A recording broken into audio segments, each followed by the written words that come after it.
Hello everyone, देखिए बात करते हैं हम एप्लीकेशंस ऑफ बर्नौलीज थ्योरम या बर्नौलीज प्रिंसिपल की। तो देखो, सबसे पहला हम पॉइंट बात करेंगे lift off an aircraft wing. इसको हम बोलते हैं एरोफॉइल, एरोफॉइल भी बोलते हैं, अभी बताऊंगा क्यों बोलते हैं। देखो, लिफ्ट करना एयरक्राफ्ट को, कि वहाँ पर विंग्स लगे होते हैं, आपने देखा होगा। देखो जरा कैसे होते हैं प्लेन के विंग्स। देखो इस तरीके से अगर हम बनाएं, यहाँ पर इस तरीके की शेप हमने ये बनाई एक्चुअल में, ये है क्या, इस तरीके से जब हमने ये बनाया इसको, ठीक है, इस तरीके से ये विंग्स बना दी। अब यहाँ पर जो ये शो किया हुआ है, यहाँ पर ये वाला पार्ट, ये वाला पार्ट है सिर्फ, ठीक है, क्योंकि एयर जो होगी वो इस तरीके से जाएगी, तो हम इसको साइड वे से देख रहे हैं कि इस तरीके से ये मूव करेगी एयर यहाँ पर, ठीक है। क्लियर है या नहीं बताओ, इस तरीके से, ठीक। अब देखो ये चीज़ आपको पता है कि ऊपर क्या हो रही है, ये स्ट्रीम लाइंस जो है एयर की क्या हो रही है, यहाँ पर ये कंजस्टेड हो रही है, तो यहाँ ये स्पीड इंक्रीज़ करती है। क्या करती है, यहाँ पर स्पीड इंक्रीज़ करती है। तो यहाँ पर ये जो पार्ट बनाया हमने, यही वाला बनाया हुआ है इस तरीके से करके, ठीक है। कईयों को समझ में नहीं आता ये एयर विंग कैसे है, ठीक है ना, एयरक्राफ्ट का ये विंग कैसे। तो ये साइड का जो हमने है पार्ट दिखाया होता है, जिसको हम बोलते हैं क्रॉस सेक्शन पार्ट। ये वाला क्रॉस सेक्शन पार्ट होता है। जैसे ये एक सिलेंड्रिकल शेप है, ठीक है, तो हम इसमें क्या बोलते हैं, अगर ऊपर से देख रहे हैं तो सिर्फ ये वाला पार्ट दिखाई देगा, यानी कि क्रॉस सेक्शनल पार्ट इसका दिखाई देता है, ठीक है। तो ऐसे ही हमने इसकी ये विंग का भी क्रॉस सेक्शनल पार्ट ही लिया है, ठीक है। अब देखो ज़रा, जब हम बात करते हैं बर्नौलीज थ्योरम या प्रिंसिपल की, तो उसमें हमें एक बात पता है कि अगर एक सेम हॉरिजॉन्टल लेवल की कहानी की हमें बात पता है, तो P प्लस में half rho V square is equal to क्या होता है, हमारा कांस्टेंट होता है। तो यहाँ पर कहानी क्या होती है कि ये टर्म कांस्टेंट ही है। मान लो प्रेशर पहले पूछा है, वेलोसिटी पूछा है, ठीक है, वैल्यू तो यहाँ सेम रहेगी। अब मान लो यहाँ पर वेलोसिटी क्या हो जाती है, बढ़ जाती है। अगर ये वेलोसिटी यहाँ बढ़ेगी तो किसी ना किसी रेशो में हमें ये प्रेशर भी यहाँ कम करना पड़ेगा, तभी यहाँ वाली जो वैल्यू है वो सेम रहेगी जो कि पहले थी। मान लो ऐसे सिंपल सा एग्जांपल समझो, जैसे मान लो यहाँ 50 आंसर है पहले आपका, ठीक है, और पहले जो वैल्यूज़ हैं वो इस तरीके से हैं। मान लो ये है हमारे पास 30 और ये है हमारे पास 20। अब क्या हो रहा है, इनको मान लो ऐसी नॉर्मली मैं बात कर रहा हूँ कि इस पूरे की वैल्यू ये है और उस पूरे की वैल्यू ये है, ठीक है, इनको ऐड करके ऐसे 50 आ रहा है। अब मान लो यहाँ पर वेलोसिटी बढ़ गई और इस पूरे की वैल्यू कितनी हो गई, 40 हो गई। तो अब यहाँ पर प्रेशर को क्या होना पड़ेगा, 10 होना पड़ेगा। क्यों होना पड़ेगा, क्योंकि ये वैल्यू तो 50 ही चाहिए। तो ये कहानी तो आपको पता है, एक चीज़ बढ़ती है तो दूसरी घटती है, ठीक है। अब यहाँ पर क्या हो रहा है, देखो जब आपको पता है एयरक्राफ्ट आगे मूव करता है, ठीक है, तो कई बच्चे ये कहते हैं कि अगर हवा नहीं चल रही हुई तो क्या एयरक्राफ्ट उड़ेगा नहीं। देखो एक सिंपल सी कहानी समझो, जब आप बाइक पे चलते हो, चाहे हवा नहीं चल रही, तो आपको महसूस होती है ना हवा कि आपके अपोजिट साइड आ रही है। तो ऐसे ही इसके साथ है, तभी तो वो रनवे पे दौड़ता है ये एयरक्राफ्ट, ठीक है ना। तो जो एयर है वो देखो, अब मान लो एयरक्राफ्ट इस साइड जा रहा है, ठीक है, तो एयर इस तरीके से फ्लो करेगी यहाँ पर। अब क्या हो रही है, ये एयर कटनी शुरू हो गई ना एक तरह से हम ये कहें।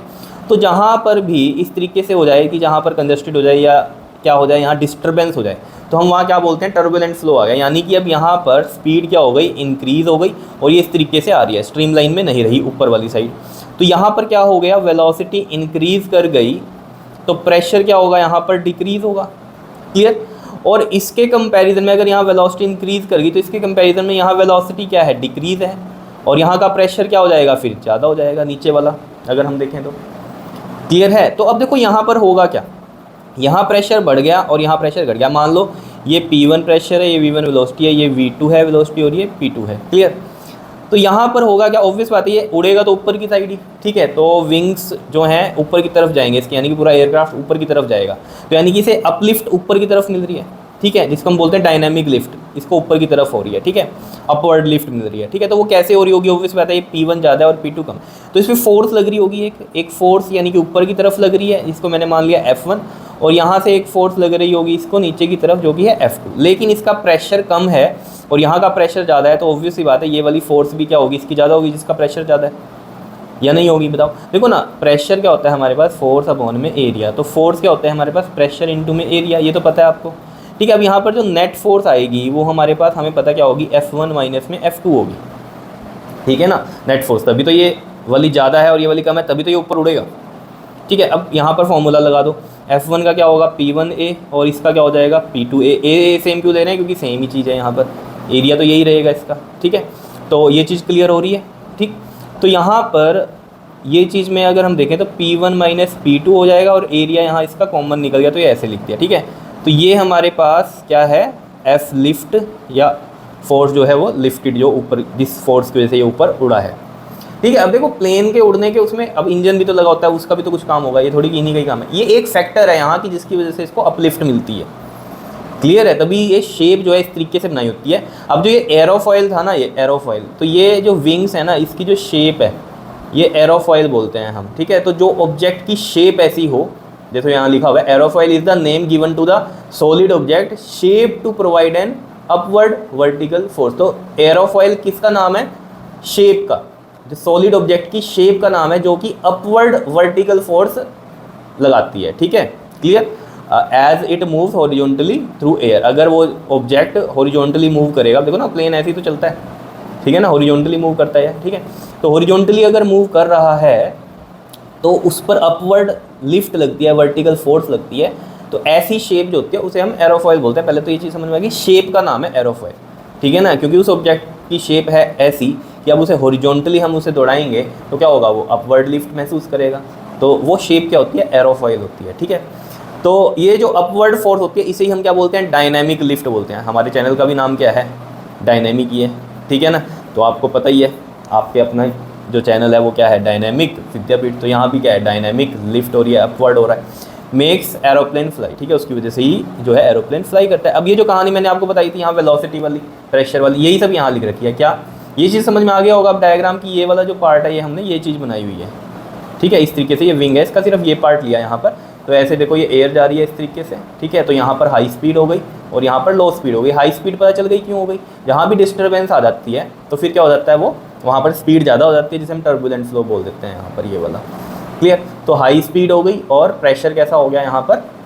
लो है। ठीक है, हाई स्पीड यानी कि वेलोसिटी हाई तो प्रेशर कम, और यहाँ क्या है? स्पीड कम हो गई और प्रेशर ज़्यादा। देखो इसके कंपैरिजन में तो यहाँ स्पीड कम रहेगी, तो उसी को देख रहे हैं हम, तो प्रेशर ज़्यादा। तो अब कंपेयर कर लेंगे जब यहाँ पर, तो यहाँ प्रेशर ज़्यादा है, यहाँ प्रेशर कम है, तो अपवर्ड लिफ्ट लगती है। ठीक है, तो as the aircraft moves the air moves faster over the upper surface of the wing than on the bottom. Clear है? ऊपर वाले में क्या हो जाती है बताओ?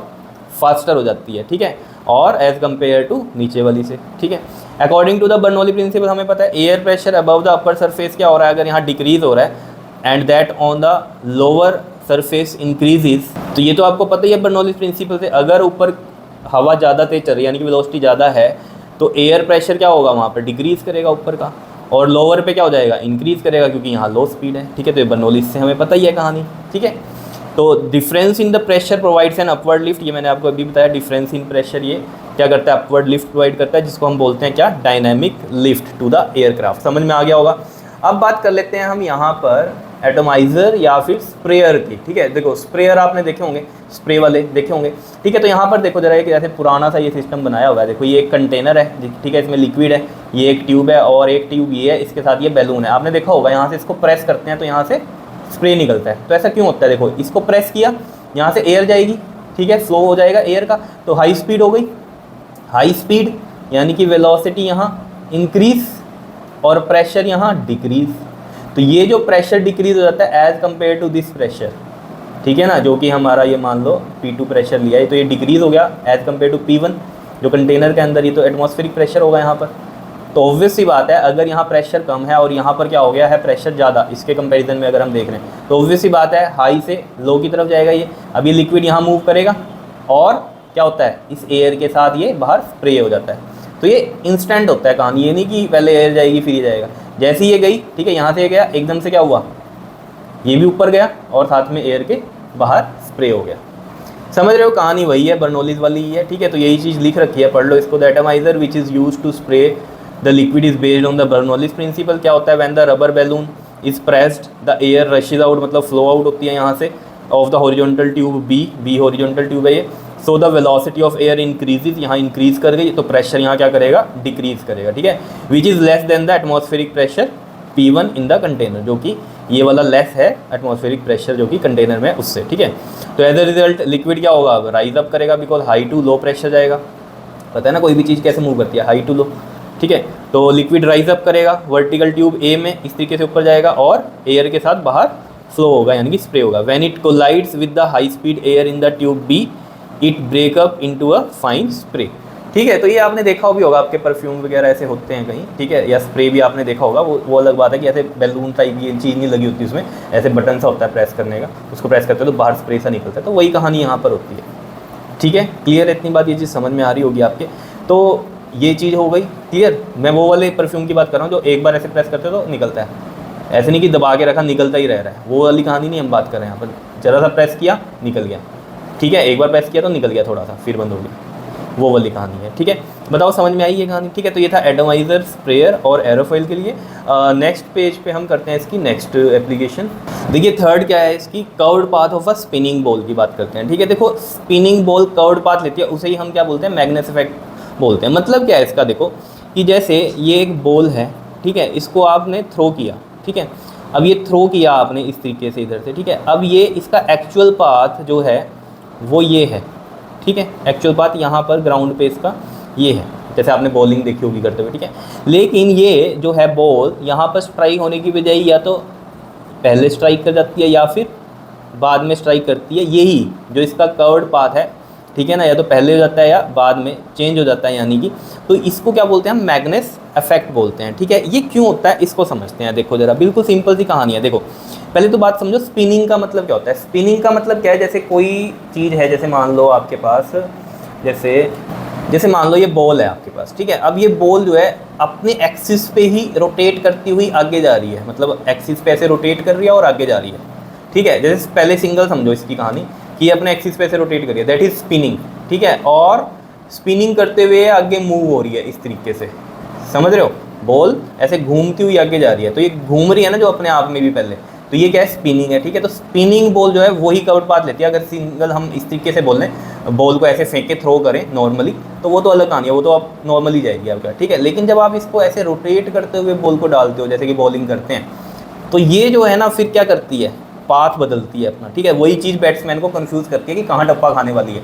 हाथ को देख के बॉलर के लगता है बैट्समैन को कि यहाँ, लेकिन हवा में जब बॉल होती है तो वो अपना चेंज कर लेती है पूरा सिस्टम। वो कैसे होता है, देखो जरा इस चीज़ को समझो। देखो एक चीज़ हमने क्या कही कि जैसे मान लो बॉल जो है, ये बॉल है, ठीक है। अब ये क्या कर रही है, अपने एक्सिस पे भी रोटेट कर रही है, ठीक है। मतलब मान लो इसका हमने कहा रोटेशन ऐसे हो रहा है, ठीक है, बॉल ऐसे भी मूव कर रही है अपने एक्सिस पे, ठीक है। तो यहाँ पर जो एयर होगी, ठीक है ना, तो एयर में क्या होता है, विस्कस ड्रैग भी होता है, तो उस फ्रिक्शन की वजह से ऑब्वियस सी बात है एयर इसके साथ ऐसे लिपट जाएगी यहाँ पर, अगर ये अपने एक्सिस पे ऐसे घूम रही है, तो वो ऐसे इसके जो हैं स्ट्रीमलाइंस ऐसे बनती हैं, कॉन्सेंट्रिक, सिंगल सिंगल हम बात कर रहे हैं, ठीक है। इधर से ये ऐसे, और क्योंकि बॉल ऐसे घूम रही है तो एयर इधर ऐसे लगेगी और एयर इधर से ऐसे लगेगी। यही चीज़ मैंने यहाँ पर बनाई है, ये बॉल बना दी थोड़ी डिज़ाइन वाली, तो लेकिन थोड़ा सा बाद में देखा कि ये बड़ा खिचपिच हो गया, लेकिन चलो फिर भी समझ में आ जाएगी आपको ये कहानी। ये बॉल है, इसका हमने बनाया कि अपने एक्सिस पे रोटेट कर रही है, तो इसके जो स्ट्रीमलाइंस बन रही हैं एयर की बाहर, कॉन्सेंट्रिक सर्कल्स बनते हैं, ठीक है। अब ये साथ में ऐसे करते हुए आगे भी मूव कर रही है, ठीक है ना, मूव आगे भी कर रही है। तो इसका हम सिंपल पहले समझते हैं कि जब बॉल आगे मूव करती है तो क्या होगा। अब ऑब्वियस बात है एयर है, ठीक है। अब मान लो ये वेलोसिटी v से मूव कर रही है, तो इसकी तरफ जो एयर है वो भी v वेलोसिटी से ही लगेगी इसकी तरफ आते हुए। जैसे वही एग्जांपल, जैसे आप बाइक पे जा रहे हो और आप मूव कर रहे हो तो आपको हवा भी लगती है ना, लगती है ना, आपको महसूस होती है। आप तेज़ करते हो स्पीड तो आपको हवा भी तेज़ लगनी शुरू हो जाती है, तो वही कहानी है ना। तो ये बॉल अगर v की स्पीड से जा रही है तो एयर भी इस पर v की स्पीड से लगेगी, ठीक है। अब इसमें क्या होगा, वही कहानी है कि ऑब्वियस बात है इसकी शेप की वजह से ये यहाँ पर इस तरीके से जाएगी या नहीं, बताओ। ये चीज़ होगी यहाँ पर, ठीक, यहाँ पर भी ऐसे होगी डिस्टर्बेंस और यहाँ पर भी एयर की इस तरीके से डिस्टर्बेंस हो गई। लेकिन अब कहानी क्या है, यहाँ पर होगा क्या, अब ये तो मैंने सिंगल ये चीज़ बनाई कि सिंगल ऐसे बॉल जा रही है तो ये चीज़ होगी एयर के साथ, और अपने एक्सिस पे रोटेट कर रही है तो ये भी चीज़ आएगी। अब यहाँ पर दोनों ही इफेक्ट हो रहे हैं, है ना, स्पिनिंग हो रही है ना बॉल, स्पिनिंग मतलब अपने एक्सिस पे रोटेट कर रही है और फिर आगे मूव कर रही है बॉल, ऐसे ही करते हैं बॉलर बॉलिंग या नहीं, ठीक है। तो ये दोनों कॉम्बिनेशन की वजह से क्या होगा, आप देखो जरा, आप समझना इस बात को। यहाँ पर देखो, जैसे ये बॉल है, ठीक, और ये अपने एक्सिस पे इस तरीके से भी रोटेट कर रही है, ठीक। अब इसमें होगा क्या, देखो एयर जा रही है किस साइड, इस साइड, ठीक है, एयर जा रही है इस साइड ऐसे, ठीक, इस साइड जा रही है। अब देखो मान लो ये एयर की v है स्पीड, ठीक, और बॉल ऐसे भी जा रही है, ठीक है। तो ये वाला कॉम्बिनेशन देखो, ये एयर का इस तरीके से जा रहा है और इधर ये जा रहा है, तो ये माइनस होगा। यहाँ पर जो एयर की जो स्पीड होगी, क्योंकि इसके साथ ही लग रही है बॉल के, वो कितनी होगी बताओ, ओमेगा आर होगी। क्या होगी, ओमेगा आर, v इसकी, ठीक है। तो यहाँ पर ये क्या हो रही है, ये इधर जा रहा है, तो हम जो इसमें रिजल्टेंट देख रहे हैं तो वो यहाँ क्या हो जाएगा, माइनस में ओमेगा आर। और नीचे क्या होगा देखो, ये एयर जो यहाँ पर जा रही है ये वाली, और साथ में ये भी मूव कर रहा है इसके वाली एयर, ये वाली देख लो दोनों एरो ये सेम इसमें है, तो यहाँ पर v इसकी और प्लस में ओमेगा r इसकी, या नहीं बताओ, ओमेगा r। तो यहाँ पर वेलोसिटी ऑल ओवर नीचे वाली साइड जो हम बात कर रहे हैं अगर बॉटम में बॉल के क्या हो रही है, इंक्रीज़ कर रही है, ठीक है। बॉटम में क्या कर रही है, ये इंक्रीज़ कर रही है, समझ रहे हो इतनी बात को। और यहाँ पर जो है इसको हम क्या बोल देंगे, टॉप, ठीक है। टॉप में जो है जो इसकी स्पीड है वो क्या कर गई, डिक्रीज़ कर गई। अब वही बर्नौलीज का प्रिंसिपल, जहाँ वेलोसिटी बढ़ती है वहाँ प्रेशर घट जाता है, और जहाँ वेलोसिटी घटती है वहाँ प्रेशर बढ़ जाता है। तो यानी कि यहाँ पर ये क्या हो गया हमारे पास, इस वाले केस में लो प्रेशर हो गया, और यहाँ पर क्या हो गया, हाई प्रेशर हो गया।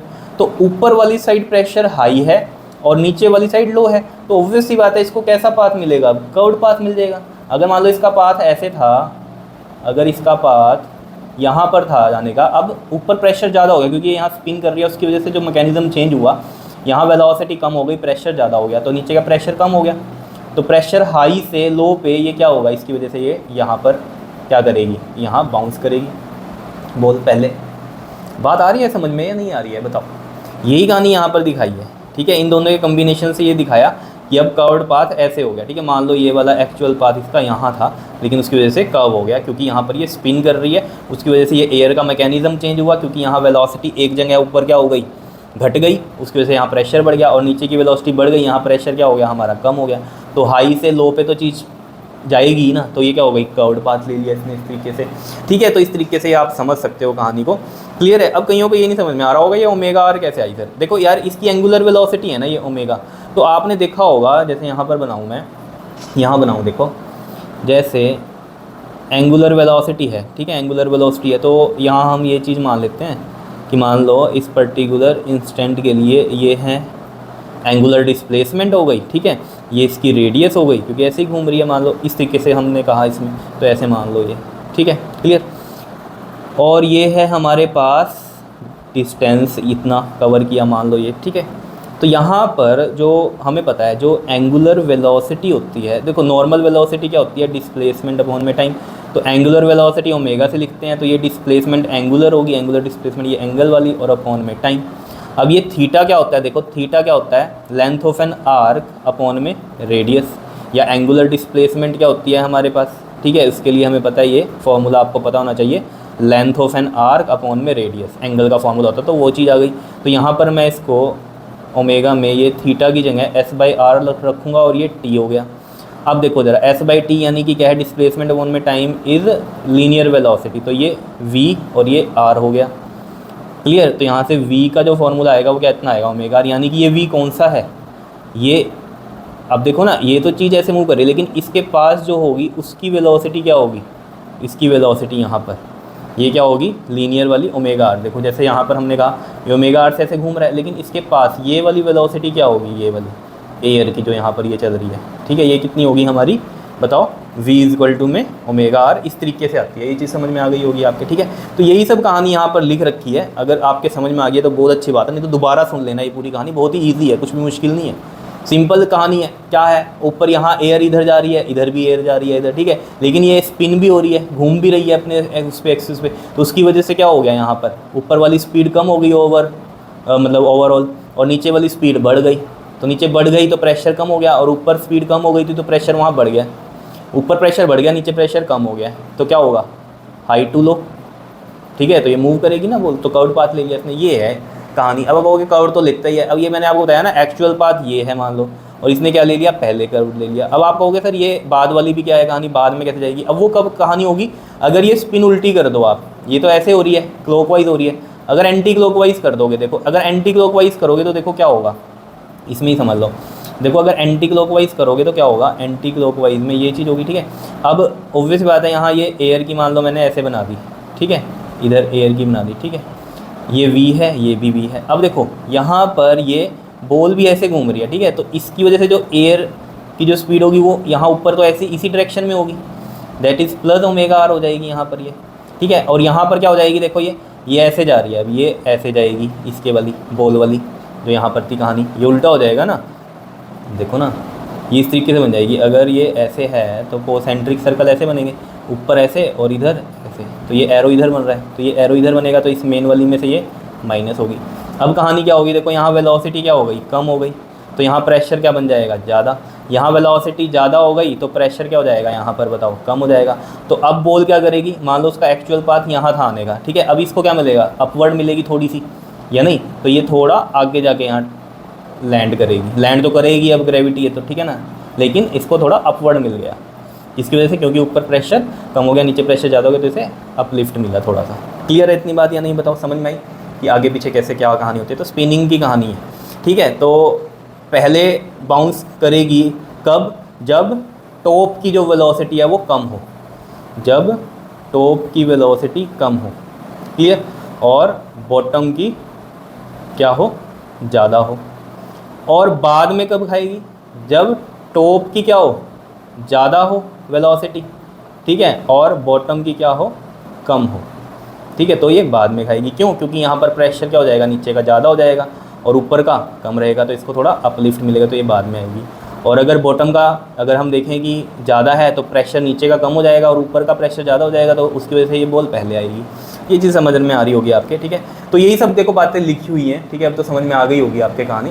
कहते हैं when the ball spins about an axis perpendicular to its horizontal motion. देखो जब बॉल स्पिन करती है अपने एक्सिस पे, एक्सिस है ना ये इसका, और अपने एक्सिस के कैसे कर रही है, परपेंडिकुलर, ठीक है ना, तो हॉरिजॉन्टल मोशन है इसका, ठीक है।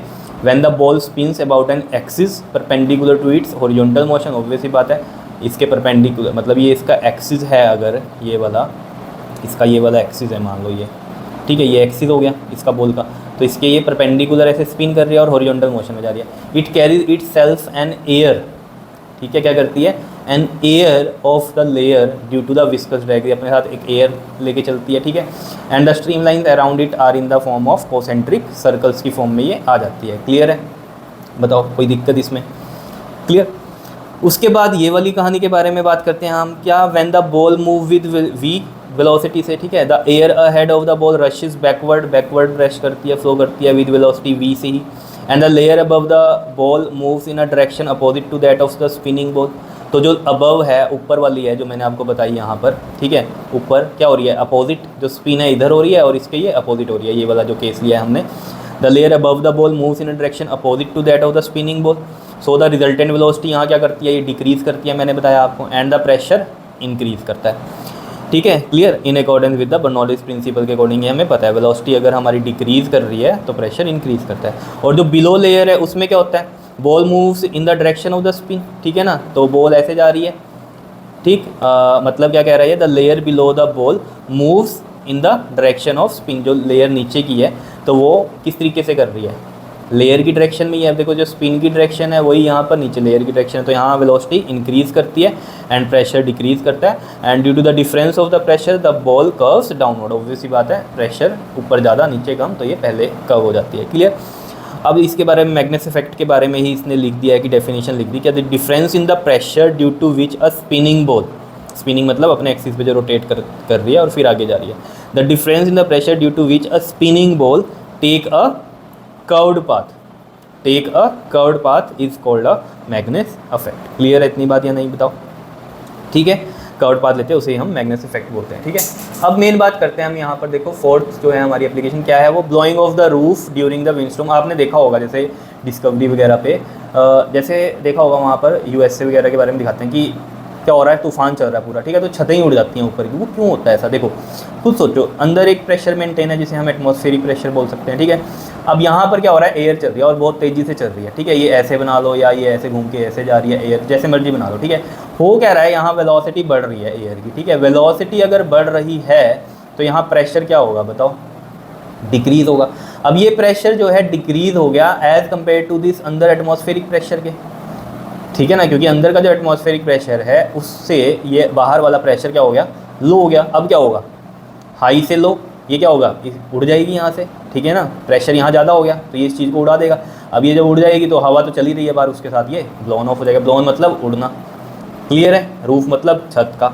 तो यहाँ यही चीज़ लिखी हुई है देखो कि ड्यूरिंग द सर्टेन विंडस्टॉर्म या फिर साइक्लोन जो होते हैं the roof of the some houses are blown off, उड़ जाती हैं, without damaging the other parts of the house, जबकि कुछ और नहीं होता, सिर्फ छतें उड़ती हैं।